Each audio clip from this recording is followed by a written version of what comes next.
L'Ordre national des pharmaciens du Gabon a réuni du monde dans la salle de conférence du Centre hospitalier universitaire de Libreville, CHUL, à l'occasion de la célébration en différé de la Journée mondiale des pharmaciens prévue chaque 25 septembre.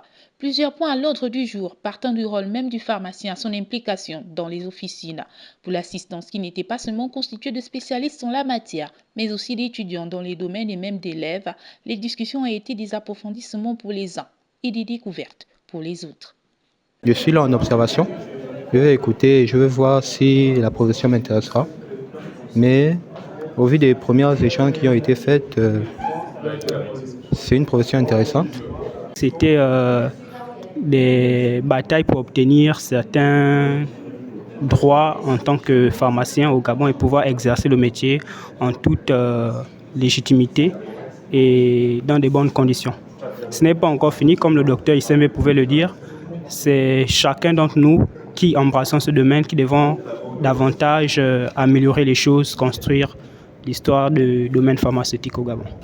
Plusieurs personnes se disent que la pharmacie, c'est seulement l'officine, mais ici à Libreville, on a plusieurs autres débouchés, tels que pharmaciens grossistes, chercheurs. Donc, au terme de cette réunion, le plus important serait pour moi de pouvoir m'édifier sur ce que je veux faire à l'avenir. J'aimerais être chercheur, pharmacien-chercheur. Et donc, de côtoyer les plus grands aujourd'hui va me permettre de poser plein de questions sur ce domaine. S'appuyant sur le thème principal, domaine orphelin ou sous-représenté du secteur pharmaceutique au Gabon, la présidente de cet ordre fait des éclairages. On ne montre qu'un seul côté, le pharmacien d'officine. Du coup, tous les autres pharmaciens soit n'existent pas, soit, comme on l'a dit, sont sous-représentés. Ce n'est pas qu'ils n'existent pas, mais on ne le voit pas. Et en général, c'est malheureusement la problématique de l'orphelin. Quand on a le statut d'orphelin, malheureusement, parfois on vous oublie et pourtant vous êtes au milieu des gens. Et tout ce qu'on retient, c'est le parent qui est parti. D'où au niveau du secteur pharmaceutique, il y a vraiment des domaines orphelins. Je prends l'exemple de ce qu'on a appelé la pharmacie, d'une manière générale, africaine. Est-ce que vous pensez que chez nous, avec les plantes qu'on a, le secteur pharmaceutique ne peut pas être développé? Le nouveau directeur général adjoint de l'IFAMETRA, c'est une pharmacienne.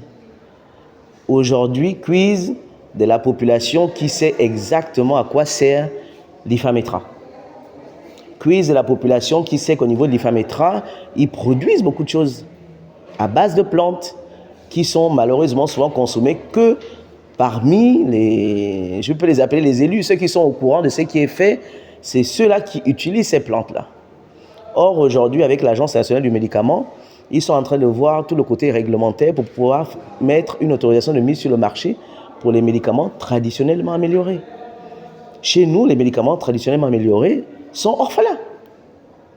Parce qu'on ne les connaît pas bien, parce qu'on n'en parle pas. C'est comme s'ils n'existaient pas.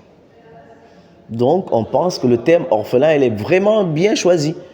Certains sont en gros élevés, on leur prête même beaucoup d'intentions de richesse, même si aujourd'hui la situation économique de tous les secteurs, entre guillemets, commerciaux sont quand même assez difficiles. Et d'autres, comme je dis, la médecine, la phytothérapie, le pharmacien conseil au niveau des assurances, c'est pas très connu non plus. Des domaines mal ou peu connus pour lesquels la donne pourrait changer si le pharmacien préserve véritablement sa place d'acteur du système de santé. Il est déjà présent, les autorités aujourd'hui reconnaissent déjà l'importance du pharmacien, mais la plupart du temps c'est au niveau opérationnel, par les officines de pharmacie, par les pharmacies hospitalières. Aujourd'hui, il faut également une grande visibilité, il faut une grande présence du pharmacien pour qu'on puisse comprendre que celui-ci également participe au niveau stratégique. La dernière crise sanitaire, la Covid-19, également l'épidémie actuelle de la variole du singe qui affecte beaucoup de pays de la sous-région, montre également que le pharmacien, parce que toutes ces crises sanitaires passent par le médicament, passent par la mise en place des stratégies pour la distribution des médicaments, développement de vaccins et tout le reste en fait. Et le pharmacien étant le spécialiste du médicament, clairement, toutes ces raisons montrent que celui-ci doit de plus en plus être mis en avant dans la plupart des crises sanitaires. Célébration de la Journée mondiale des pharmaciens pour l'ordre national, c'est l'occasion de discuter ensemble afin de sortir certains domaines de la profession de l'ombre, toutes choses qui ne pourraient qu'attirer plus de spécialistes pour une meilleure prise en charge du public. C'est un travail de longue haleine qui semble déjà avoir commencé.